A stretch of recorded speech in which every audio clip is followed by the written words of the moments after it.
Hello everyone, welcome to our hotel management system. This system is designed for small hotels, inns, resort, and lodging business. So this is our dashboard. Here we can quickly monitor total rooms, book rooms, and available rooms. We can also view active bookings in real time. So let's add rooms. So let's go to room management. Here we can type the room number and then select the room type, rate per night, for example. Then just select. We have book, reserve, and under maintenance available. Then just click save room.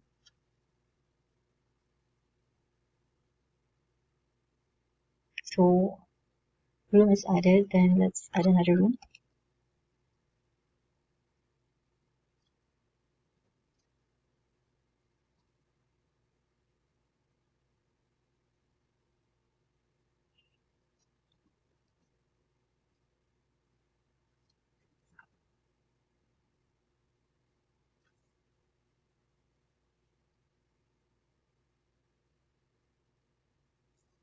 So we have 3 added rooms. So dito sa dashboard, makikita natin yung total number of rooms and then total available rooms. So we can also edit the room information. So like for example, if we choose under maintenance, then just click save room.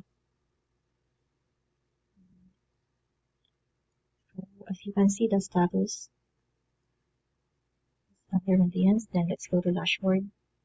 So we have total number of rooms and then we have 2 available rooms. Yung isa is pinalitan natin ng under maintenance kaya dalawang available. Then next, let's add new booking. Then here we can simply enter the guest information. So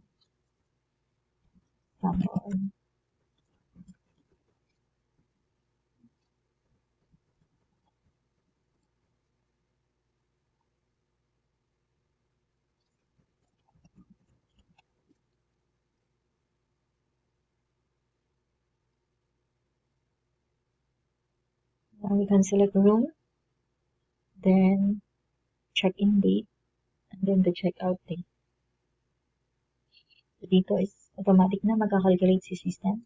So 19 to 21, that's 2 nights, and then we have 1,000 rate per night, and then the total. Then let's click create booking. Let's check here. So we have the guests. So this is the ticket number, the room number, the guest, and check-in date, check-out date, then number of nights, then the total, and then the status. So kung gusto natin i-check out yung guest, just click this one. So to yung information, we can also print or just confirm checkout. Pwede natin i-print. Yan. So once na-click natin yung confirm checkout, automatic na wala na siya dito sa active bookings. So, check natin. So now we have available rooms, 2 available rooms. Then we have financial.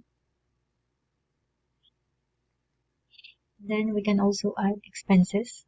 So just select the date, then select expense type. We have salary, laundry, maintenance, electric bill, and so on. So let's add.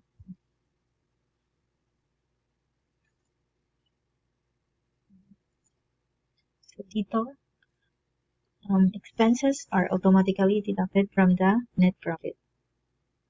So we have 2,000 total income and then total expenses 500. So we have net profit of 1,500. We can also generate report and then print the report. So dito, ito yung ating database, which is the Google Sheets. So dito makikita natin lahat ng information na inad natin. So, yan, makikita natin yung guest information, then ito lahat, and data. So we can also access this in your mobile phone. So for your inquiries or system setup, feel free to contact us. Thank you.